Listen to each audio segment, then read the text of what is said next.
Happy Sabat sa ato ang mga kaigsunan nga nagalantaw karon sa ato hangop channel.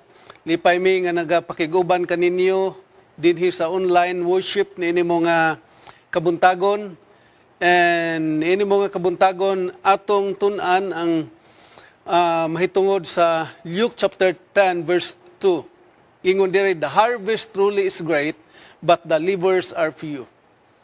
Kining mao nga text nagahisgot kini mahitungod sa pagsulti ni Ginoong ngadto siyang mga disipulos nga niining atong kapanahunan nagakinahanglan kita og mga ngani. Gani mga kaigsuonan, the printed page can go where the living preachers cannot, and it speaks long after the messengers is gone. That is the reason why the publishing ministry is very important and every church member should take part in it. In fact, niini mo nga kabuntagon, atong tun-an ang upat ka mga rason ngano kining publishing ministry importante nga kita kinahanglan nga ma-involve niini. Una, the printed page reaches the unreachable.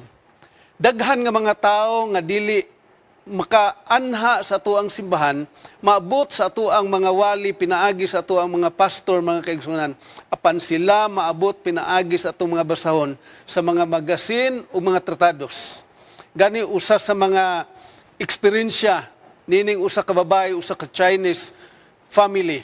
Usa ka panahon niya na devoted kayo sila nga nagasimba sa usa ka simbahan diin sila nasakop.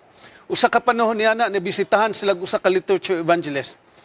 Kining mao nga couple o kining mao nga family nahimo nga dili sila makaadto kun imbitaron diha sa simbahan pagpaminaw sa wali panahon sa crusade.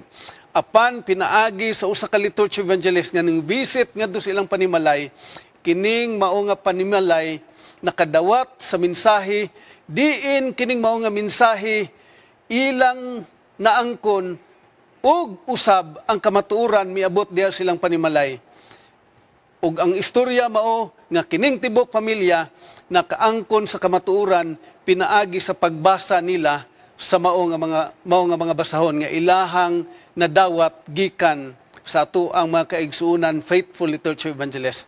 In fact, ang Dios nag-ingon through kang Ellen White in Culture Ministry page 7, papers and books are the Lord's means of keeping the message for this time continually before the people in enlightening and confirming souls in the truth.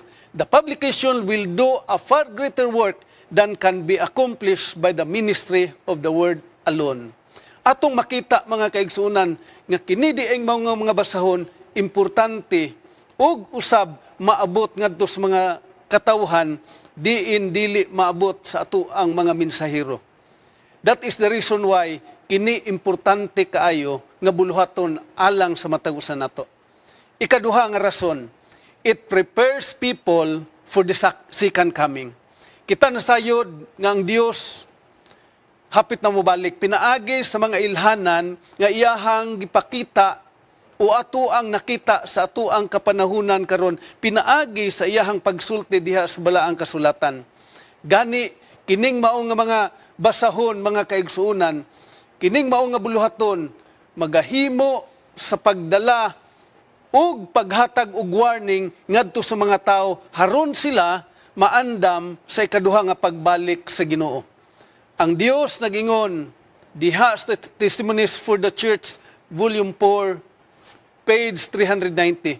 The work of the publication of the truth is one of the most important branches of the work. It is a means of reaching all classes of people, and it will accomplish a work that the minister alone cannot do. So, dili mahimo sa ato ang mga ministro, mga kaigsunan, apan sila maabot pinaagi sa ato ang mga basahon. Usa ka panahon ni ana kining tulo ka mga barkada, buntag sayo pa lang hubog na. Dili maduulan sa ato ang mga mensahero tungod kay buntag sayo pa lang hubog na.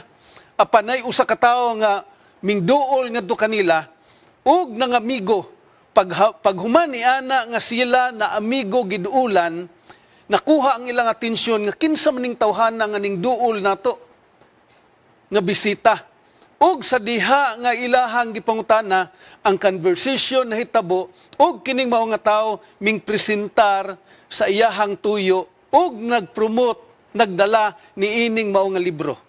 Ug sa diha nga kining mao nga kaning palahubog, mga kaigsuunan, nahimo nga naikog sila tungod kay naamigo kining mao nga tawo nga ning duol nila, ning palit sila ni ining mao nga libro. Ug kining mao nga libro mao ang Great Controversy. Ug sa diha nga ning lakaw ni ang tawo ning ingon ning tulo ka palahubog, pre unsaon man nato? In sila ato ning ang papel ani pre ato ning himuon, atong likiton para atong butang tabako aron atong tabakon. Ang usap pod ka palahubog miingon nga, pre, mas maayo siguro pre nga sa di sa ni nato kuan likiton para butangan og tabako ato sa ning basahon kay ato biyaning gipalit. So nagkasinabot sila nga ilang basahon sa dili pa nila likiton. So ilang gibasa. Then human og basa laksion nila ilang likiton. To make it a long story short, nahurot gyud ni nilag langkat kining mga libro. Ug sa diha nga nahurot na, usa ka panahon niya na nay nagsaba-saba sa ilahang barangay. Ug kining nagsaba-saba naghimo day og wali. Tungod kay gisabaan sila, ilang gibato kining mao nga lugar diin nagsaba-saba sa ilah nga nagwali. Then gukuron man pud sila dayon sa mga kaning barangay pulis. So ang gihimo sa usa di naman kay kadagan ni gumanyag bato mo apil siya didto sa tapok sa tao. Sa diha nga nakalingkod siya sa mao nga tapok mga kaigsuunan, kining mao nga tao na interes siya tungod kay ang iyahang nadunggan daw familiar ngadto niya. Og iyang girikol nganong ma-connect man ako ning iyahang istorya diin man nako nahibaw iyahang na hinumduman sa didto di ay gibasa nila nga libro. Ug tungod niya na kada gabi siya gatambong gikan sa ulahi nga lingkuranan hangtod didto sa tubangan. Ug human sa wali, mga kaigsuunan, kining mao nga tawo sa diha ngang pastor nag-appeal kinsa ang mudawat kan Jesus Christ, kining mao nga tawo nahimo nga ning tindog midawat kang Ginoong Hesus isip personal niya manluwas. Ug siya nabautismuhan. Tungod kay siya ramay nabautismuhan, ang iyang asawa wala ganahi sa iyang desisyon kay pagpakaulaw sa ilahang pamilya nga naglahi siya relihiyon. Ingon dayon ang iyang bana nga nabautismuhan, di ba day ka lipay nga di nako hubog mo uli. Ingon siya, bahalag hubog ka basta dili lang unta, wala lang unta ka nagsabadista. Kada Sabado awayo ning mao nga lalaki ubana mga kaigsuunan. Apan usa ka Sabado ana ang ilang anak gilantan. Ug sa diha nga gilantan nilang anak, ingon ang asawa dong ayaw sagsimba. Pero ang bana musimba man gyud. Pirting sukuha sa asawa, hinlakaw gyud ang bana. Pag alas 9 sa buntag, ang bata gikumbulsyon. Ug sa diha nga gikumbulsyon, dagan-dagan ang asawa, apas asawa didto sa simbahan. Ug didto sa simbahan, ang asawa nagsinggit, dong ang atong anak, dal-o na to sa ospital, kaning sulirap ang mata. Ug ingnan sa pastor, diin nakabisita usab ng panahon na, sis, ali, sulod sa, mag-ampo sa ta before mo maadto sa ospital. Giampuan, nahimo ning simple act of dedication, mga kaigsuunan, ug niya nang mao nga pag-ampo, human gyud ampo, milagro kay ang bata na ayo. Tungod niya na, kining mao nga asawa, nagpa-Bible study. Human sa Bible study, kini sila nga bautismuhan, mga kaigsuunan. Gani, matud pa sa istorya nini, kining gamayng bata, mao ni ang gikumbulsyon. Gani, kini siya, nagingon siya, kaning naglingkod, ingon siya, I was that baby.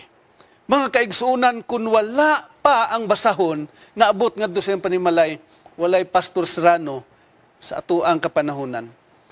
Ikatulo, it involves every member in mission. Dili tanan nga makawali ta sa palpit mga kaigsunan, apan makahimo ta sa pagwali, pinaagi sa paghatag nato og mga tratados, mga libro, ug pagsuporta sa pagministeryo mga kaigsunan. Mahimo ta nga makaparticipate na ini. Usa ka panahon na ang mga kaigsunan ng hatag og mga tratados, usa ka babae nakaangkon, nakadawat niining mao nga tratados. Ug sa diha nga nakadawat ning mao nga babae, gibasa niya ug human og basa, nahimo siya nga nabautismuhan tungod sa pagdawat niya niining mao nga tratados. Unsay giingon sa alagad sa Dios? Every believer should be a light bearer in the world.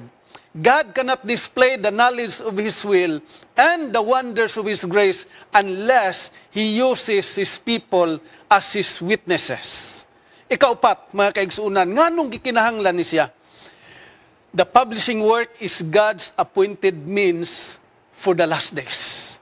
Gituyo diya ni sa Ginoo mga kaigsuunan, iya dining gi-establish kining mao nga ministeryo alang niining atong kapanahunan, alang sa atoang panahon diin hapit na mobalik si Ginoong Hesus. Gani kining mao nga pagministeryo mga igsuon, dili ni ingon nga optional. It is God's plan for finishing work quickly, mga kaigsuunan. Haron nga mapadali ang pagbalik ni Ginoong Hesus. Gani ang pagsuporta sa pag-apil niini usan ni kabalaan nga buluhaton, mga kaigsuunan. Gani ang nag-ingon dinhi sa Life Sketches page 212, the publishing work was arranged of God, and it was His design that it should be carried forward in its present form for as long as time shall last. Gani mga kaigsuunan, ang Dios nagatawag kanimo ug kanako. Haron mahimo nga kabahin niining dako nga bulaton sa publishing ministry. Gani ang Dios may plano alang kanimo niini mga kabuntagon. Haron nga ikaw moapil, mo share sa mga basahon nga naa sa atuang iglesia mga kaigsuunan. Mahimo ta nga makapahat dili lamang sa pagsulti, apan kita makapahat sa pulong sa Ginoo pinaagi sa mga basahon. Unsay giingon dinhi sa Testimonies for the Church, volume 6, page 16, the end is near. The passing of time is solemn and awful. To every soul is given the privilege of sowing seed that will bear fruit for eternal life. Igsuon, ang mga ilhanan nagsulti nga si Ginoong Hesus mobalik na. O gikinahanglan nga kitang tanan ma-involve alang niini. Gani igsuon, niini mo nga kabuntagon, ang Dios gusto nga ikaw mahimo niyang kamot. Haron nga ikaw magadala, magakabot niining mga katawhan nga naa pa sa gawas. Mauna ang rason nga siya nagtawag kanimo. Gani sa gibasa nato karon sa Lucas 10:2, ang harvest, mga kaigsuunan, hinog na gyud kaayo. Apan nagkinahanglan siya og mga harvester nga mao ikaw gako. Ang Dios magapanalangin kanato niini mo nga kabuntagon.